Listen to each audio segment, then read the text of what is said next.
ساری انسانیت کی ہدایت کا نور اس اسلام میں چھپا ہوا ہے۔ کامیاب ہے وہ جو اللہ کی بھیجی ہوئی شریعت کو اکمل مانتے ہوئے اس پہ عمل کرتا ہے، اور بد نصیب اور نامراد ہے وہ جو اس کو ناقص مانتے ہوئے اپنی طرف سے بدعات ایجاد کرتا ہے۔ بدعت، اس کا ایجاد کرنا بہت بڑا جرم ہے۔ آئیے پہلے بدعت کی لغوی معنی اور مفہوم اپنے ذہن میں بٹھا لیں۔ بغیر کسی سابقہ مثال کے کسی چیز کو ایجاد کرنا۔ قرآن حکیم کی ایک آیت سے آپ یہ مفہوم سمجھ سکتے ہیں۔ مالک کا فرمان ہے بدیع السماوات والارض، وہ اللہ تعالی زمین اور آسمانوں کا ابتداءً پیدا کرنے والا ہے، یعنی بغیر سابقہ نمونے کے زمین و آسمان کو اللہ مالک نے وجود بخشا ہے۔ مولا کا ایک اور فرمان جس سے آپ اس مفہوم کو سمجھیں گے، مالک فرماتا ہے قُلْ مَا كُنْتُ بِدْعًا مِّنَ الرُّسُلِ، اے نبی صلی اللہ علیہ وسلم آپ کہہ دیجئے میں کوئی بالکل انوکھا پیغمبر تو نہیں، یعنی میں اللہ کی جانب بندوں کی طرف پیغام لانے والا پہلا شخص نہیں ہوں، بلکہ مجھ سے پہلے بہت سے رسول آ چکے ہیں۔ اور عربوں کے ہاں ایک جملہ کہا جاتا ہے ابتدع فلان بدعہ، یعنی اس نے ایسا طریقہ ایجاد کیا جو اس سے پہلے نہیں تھا۔ تو یہ ایجاد کرنا، اس کی دو قسمیں ہیں۔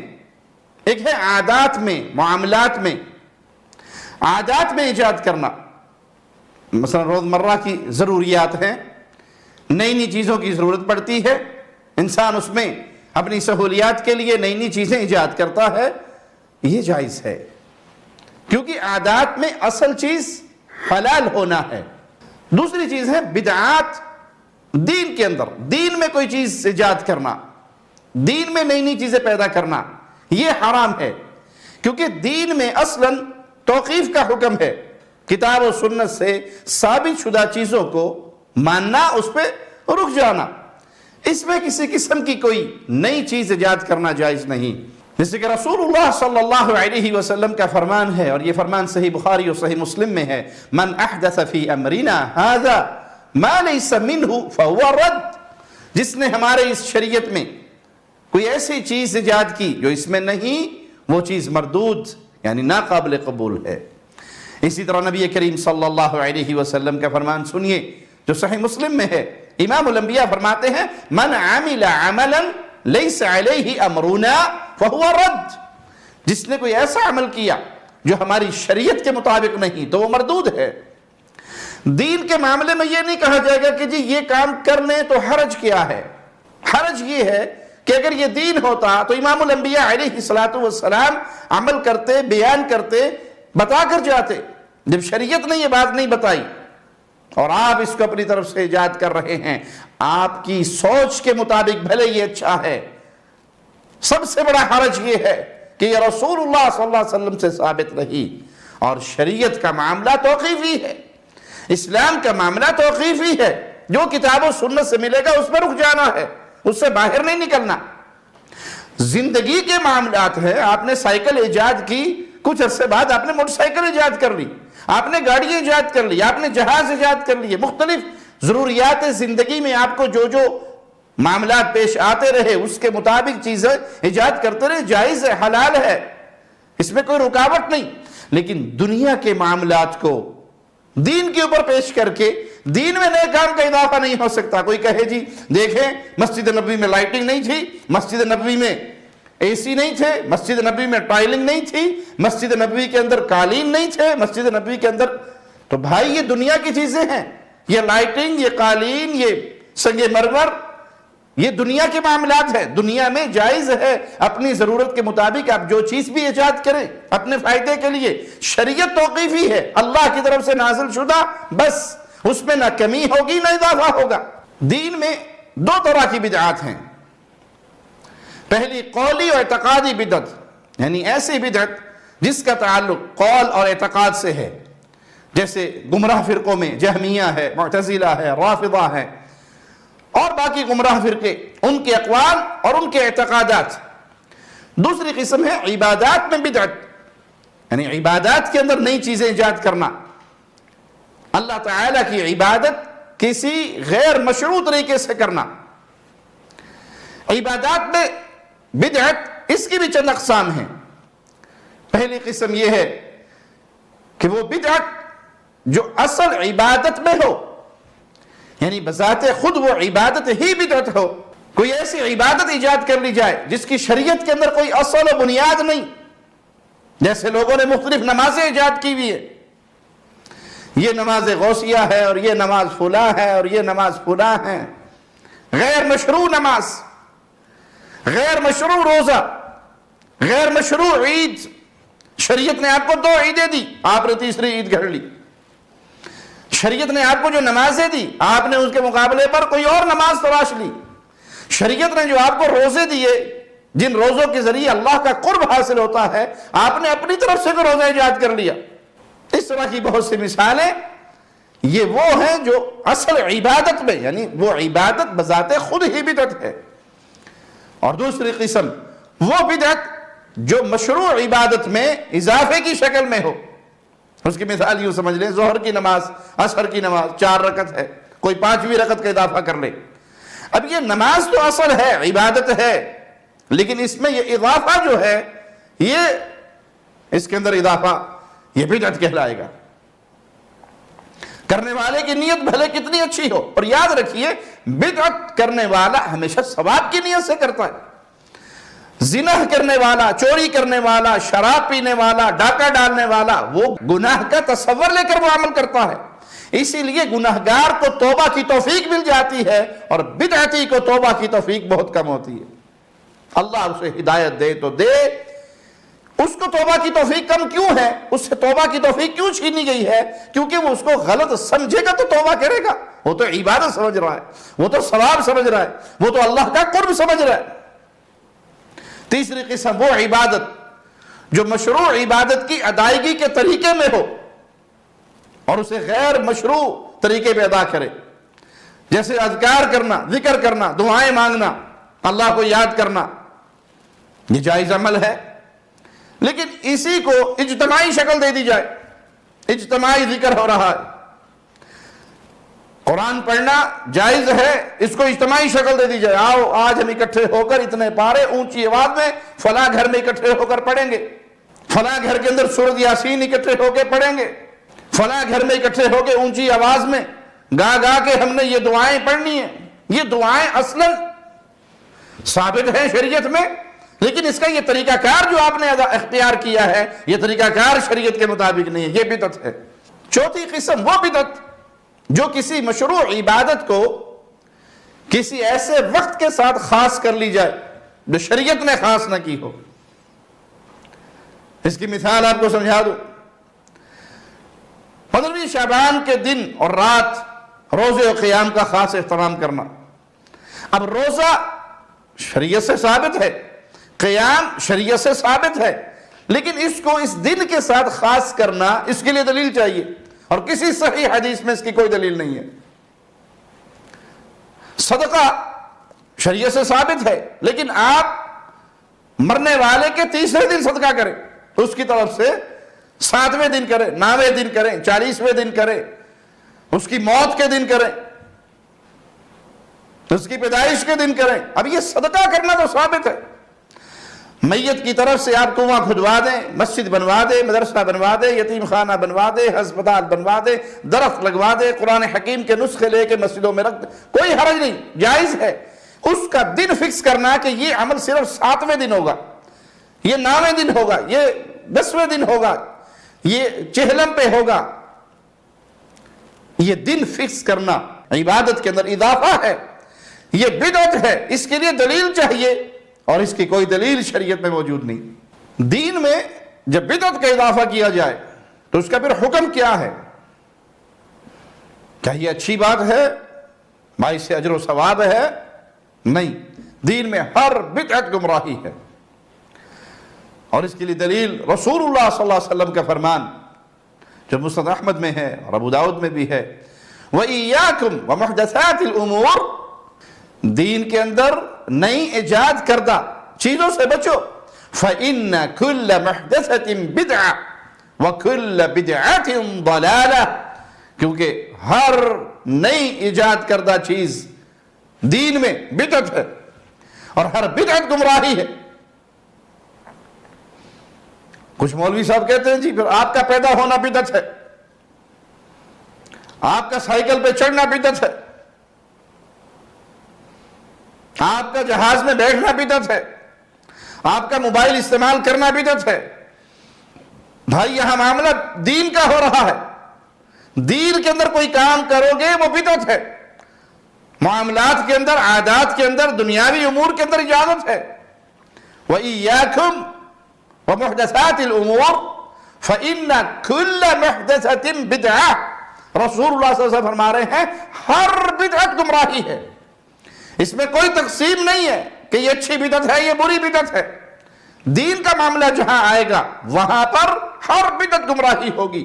دنیا کے معاملے میں ہو سکتا ہے آپ کا نیا کام ہو اور بہت اچھا ہو. رسول اللہ صلی اللہ علیہ وسلم کا فرمان جو صحیح بخاری و مسلم میں ہے، من احدث فی امرنا ھذا ما لیس منہ فہو رد. جس نے ہمارے امر یعنی اس دین میں کوئی نئی چیز، ایسی چیز ایجاد کی جو اس میں نہیں، وہ نامقبول ہے، مردود ہے. من عمل عملا لیس علیہ امرنا فہو رد.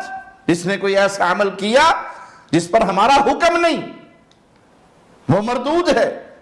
یہ دونوں حدیثیں اس بات پر دلالت کرتی ہیں کہ دین کے اندر ہر نئی ایجاد کردہ چیز بدعت ہے اور ہر بدعت گمراہی ہے اور غیر مقبول ہے. کیا ثابت ہوا کہ عبادات اور اعتقادات میں ہر قسم کی بدعتیں حرام ہیں. ہاں اس بدعت کی نوعیت کے اعتبار سے اس کی حرمت کا حکم مختلف ہو سکتا ہے، اس میں فرق ہو سکتا ہے، لیکن شریعت محمدیہ میں کسی معاملے میں، وہ اعتقاد کا معاملہ ہو، عبادات کا معاملہ ہو، اپنی طرف سے کچھ ایجاد کرنا، دین میں شامل کرنا، اس کی قطر کوئی گنجائش نہیں ہے. بعض بدعتیں صریح کفر ہیں، جیسے قبر والوں کا تقرب حاصل کرنے کے لیے قبروں کا طواف کرنا. بابا جی کی قبر کا طواف ہو رہا ہے، کیوں؟ بابا راضی ہوگا، اور جب یہ پیر جی راضی ہوگا تو ہمیں بہت کچھ دے گا، یہ سائیں راضی ہوگا تو ہمیں نواز دے گا. حالانکہ وہ سائیں مر چکا ہے، وہ زندگی میں اپنی طہارت اور استنجا کرتا تھا، کسی اور کو نہیں بلاتا تھا. لیکن جب اس کی موت واقع ہوئی، ابھی وہ قبر میں دفن نہیں ہوا، اس کی دھرتی کے اوپر ہے، اپنے استنجے اور طہارت سے بھی گیا، اس میں بھی وہ لوگوں کا محتاج ہو گیا. یہ اتنی نیچے اتر کے میں مثال اکثر دیا کرتا ہوں تاکہ ان پڑھ سے ان پڑھ بندہ بھی بات سمجھ جائے کہ پیارے بھائی، جو بندہ اپنے کپڑے نہیں اتار سکا، طہارت نہیں کر سکا، استنجا نہیں کر سکا، اپنا غسل نہیں کر سکا، خود قبرستان جا نہیں سکا، قبر میں اتر نہیں سکا، وہ آپ کو بیٹا دے گا، بیٹی دے گا، آپ کے نفع نقصان کا مالک ہوگا، جو اس طرح چار کندھوں کا محتاج ہو کے قبر میں اترا. تو قبروں کا طواف کرنا یا قبروں پہ اس نیت سے چراغ جلانا، اس نیت سے چادریں چڑھانا کہ بابا راضی ہو جائے، بابے کے راضی ہونے سے پتہ نہیں ہمارا کیا کچھ سنور جائے گا، یہ جہالت ہے اور یہ ایسی بدعت ہے جو انسان کو کفر تک پہنچا دیتی ہے. قبر والوں کے لیے قربانیاں کرنا، ان کے لیے نذر و نیاز دینا، ان سے مرادیں مانگنا، ان سے فریادیں کرنا. اب تو جہالت کا یہ حال ہو چکا ہے، قبر والے تو قبر والے، اگر کسی بابا جی کی قبر پر کوئی سانپ آ کے بیٹھ جائے، اس سانپ کو بھی بابا سمجھ کے پوجتے ہیں، اس سانپ کی بھی بابا سمجھ کے عبادت ہوتی ہے. پچھلے دنوں ایک ویڈیو دیکھنے کا اتفاق ہوا، ایک بہت بڑا اژدہا کہیں جھاڑیوں میں آ کے بیٹھ گیا کسی بابا جی کے مزار کے اڑوس پڑوس میں. دنیا پہنچی ہوئی ہے، یہ بھی شاہ جی ہے، اس کو ہاتھ لگایا جا رہا ہے، لائنیں لگی ہوئی ہیں، لوگوں کا اجتماع اکٹھا ہو گیا. کیوں؟ بابا جی آ گئے، یہ بڑی کرنی دھرنی والے ہیں. او بھائی یہ جانور ہے، تمہیں اس حال میں اگر ابو جہل دیکھ لے تمہارے اس فعل سے، وہ بھی برات کرے، وہ بھی کہے کہ میری عقل ٹھکانے ہے، اللہ کا شکر ہے. کہاں دنیا گر گئی اور کیسے جہالت نے ڈیرے ڈال لیے کیسے یہ اللہ سے دور ہوتے چلے گئے. یہ جانور ہے، یہ سانپ، یہ اژدہا ایک جانور ہے، اور تم جانوروں کو تقرب کے لیے ہاتھ لگا رہے ہو، اس کو پوج رہے ہو، اس کو چوم رہے ہو. یہ جہالت ہے نہیں تو کیا ہے؟ اللہ کے بندو عقل کرو، تم انسان ہو، مخلوق ہو اللہ کی، انسان ہو کر، اشرف المخلوقات ہو کر جانوروں کو پوچھتے ہو. کہیں کتوں کا جھوٹا پانی پیا جا رہا ہے، کہیں کچھوے کا جھوٹا پانی پیا جا رہا ہے، کہیں سانپوں کو پوجا جا رہا ہے، کہیں گھوڑوں کا جھوٹا پانی پیا جا رہا ہے. اور ہم تمہیں توحید کی طرف بلائیں، عقیدے کی طرف بلائیں، ایمان کی طرف بلائیں تو تمہاری زبان سے 24 گھنٹے گالیاں نکلے ہمارے لیے. ہمیں تم سے کچھ نہیں چاہیے، تمہاری یہ گالیاں بھی انشاءاللہ ہمارے لیے قیامت کے دن نامہ اعمال میں ہوں گی، نیکیوں میں. لیکن ہم تمہاری گالیوں پر بھی تم سے ناراض نہیں ہوتے، تمہیں جواباً گالیاں نہیں دیتے، بلکہ کہتے ہیں اے میری قوم اللہ کو پہچان لو. یہ نفع اور نقصان نہ انسانوں کے ہاتھ میں ہے، نہ جانوروں کے ہاتھ میں ہے، نہ مردوں کے ہاتھ میں ہے. یہ نفع اور نقصان تو صرف ایک مولا عرش والے اللہ کے ہاتھ میں ہے، اس کو پہچانو. اسی طرح بعض بدعات شرک وسائل ہیں، شرک تک پہنچانے والے اعمال ہیں، جیسے قبروں پر قبے بنانا، عمارتیں بنانا، وہاں نماز پڑھنا، دعائیں مانگنا.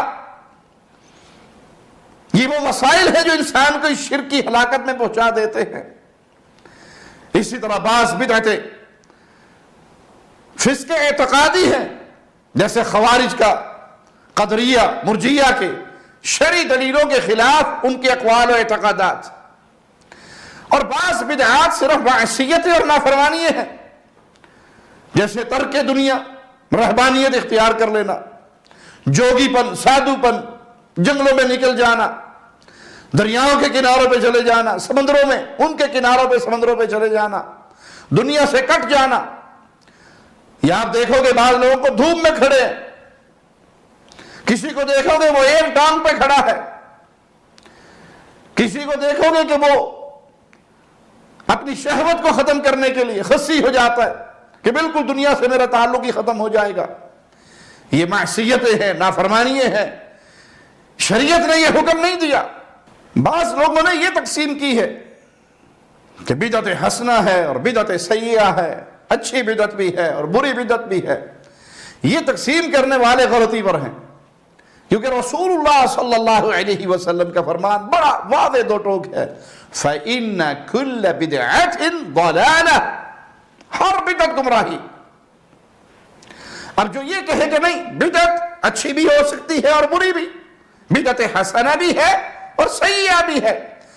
آپ نے بدعت کی دو قسمیں کر دی شرعاً، تو رسول اللہ صلی اللہ علیہ وسلم کے اس فرمان کی آپ نے مخالفت کی کہ آپ فرما رہے ہیں فَإِنَّ كُلَّ بِدْعَةٍ ضَلَالَةٍ، ہر بدعت گمراہی.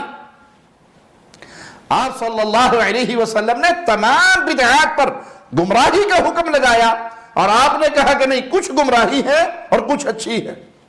یہ تقسیم رسول اللہ صلی اللہ علیہ وسلم سے ثابت نہیں، سلف سے ثابت نہیں. حافظ ابن رجب رحمہ اللہ اپنی کتاب شرح 40 میں فرماتے ہیں کہ آپ کا فرمان فَإِنَّ كُلَّ بِدْعَةٍ ضَلَالَةٍ جوامع الکلم ہے، جامع ترین کلمات میں سے ہے، جس سے کوئی بدعت خارج نہیں ہو سکتی.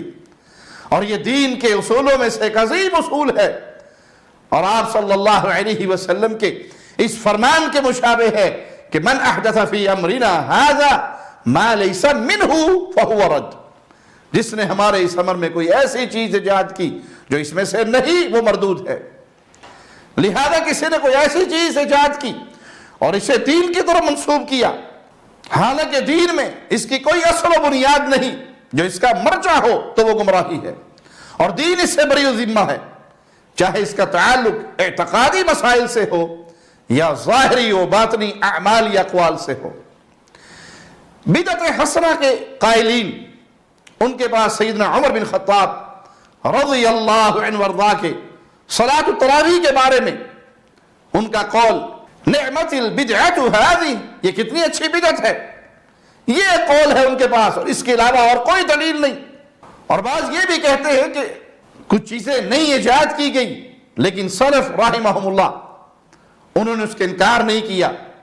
مثلا قرآن حکیم کو کتاب کی شکل میں جمع کرنا، حدیث کی کتابت کرنا، تدوین کرنا، تالیف کرنا، اور ان کے اس اعتراض کا جواب یہ ہے کہ ان امور کی شریعت کے اندر اصل موجود ہے، لہذا یہ نئی ایجاد کردہ چیزیں نہیں ہیں، یہ بدعات نہیں ہیں۔ جہاں تک سیدنا عمر رضی اللہ عنہ کا قول نعمت البدع اس کا تعلق ہے تو اس سے مراد لغوی بدعت ہے، شرعن نہیں۔ لینگویج کے اعتبار سے اس کو نیا کام کہا گیا ہے، شریعت کے اعتبار سے نیا کام نہیں کہا گیا۔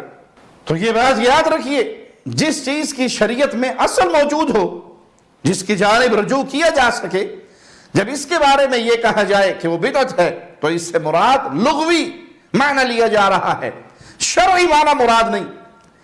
اس لیے شریعت میں بدعت اس کو کہتے ہیں جس کی شریعت میں کوئی اصل موجود نہ ہو، جس کی جانب رجوع کیا جا سکے۔ جو قرآن حکیم کی مثال دیتے ہیں وہ یہ یاد رکھے کہ شریعت میں اس کی اصل موجود ہے، قرآن کو جمع کرنے کی، کیونکہ نبی کریم صلی اللہ علیہ وسلم قرآن کو لکھنے کا حکم فرماتے تھے، لیکن وہ مختلف صحیفوں میں الگ الگ لکھا ہوا تھا۔ صحابہ نے اس کی حفاظت کے پیش نظر اسے ایک مصحف میں جمع کر دیا، تو آپ نے لکھنے کا حکم دیا، جو الگ الگ لکھا ہوا موجود تھا، اصل تو موجود ہے، اس کو ایک کتاب میں اکٹھا کر دیا گیا۔ تو شرعاً یہ معاملہ بالکل درست ہے۔ اسی طرح جو تراویح کی مثال دیتے ہیں تو رسول اللہ صلی اللہ علیہ وسلم نے بذات خود اپنے صحابہ کو چند راتیں تراویح کی نماز پڑھائی، پھر آخر میں مسجد میں تشریف نہیں لائے۔ کیوں؟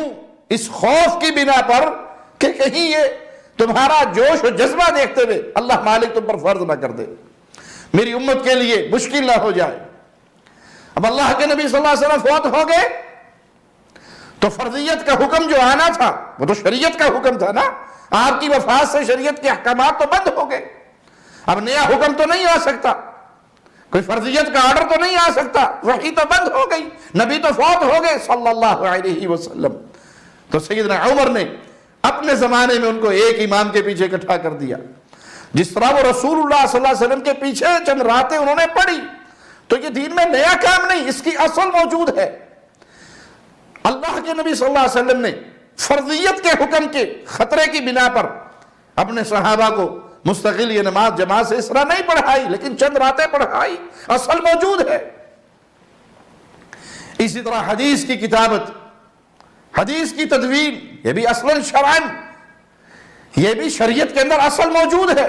خود نبی کریم صلی اللہ علیہ وسلم نے اپنے صحابہ کی فرمائش پر بعض حدیثیں لکھنے کا حکم دیا۔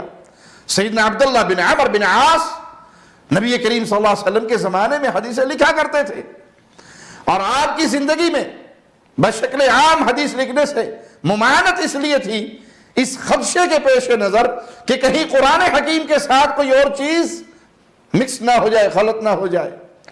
اور جب آپ صلی اللہ علیہ وسلم کا انتقال ہو گیا تو یہ خدشہ ختم ہو گیا، کیونکہ آپ صلی اللہ علیہ وسلم کی وفات سے پہلے ہی قرآن مکمل محفوظ ہو چکا تھا۔ اس کے بعد مسلمانوں نے حدیث کی تدوین کی، کہیں یہ ضائع نہ ہو جائے، ان کی حفاظت کی جائے۔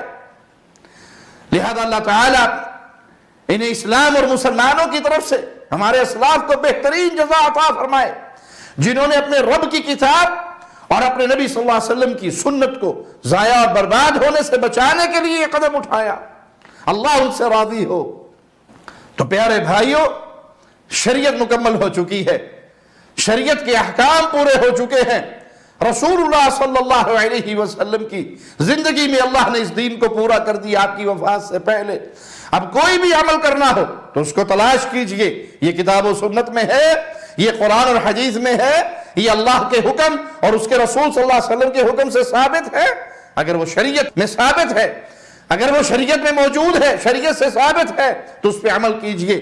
اپنی طرف سے نئے نئے کام نہ تلاشیے، نہ گھڑیے، کیونکہ یہ بدعات انسان کو ہلاکت کے دروازے کی طرف لے جاتی ہے، جہنم کی طرف لے کر جاتی ہے۔ آپ نے فرمایا ہر بدعت گمراہی اور ہر گمراہی جہنم میں لے کر جانے والی ہے۔ اللہ سے دعا ہے اللہ ہمیں اپنی رحمت سے جنت کے راستے پہ چلائے، زندگی دے تو ایمان والی، صحت والی، اپنی فرما برداری والی زندگی دے، اور موت دے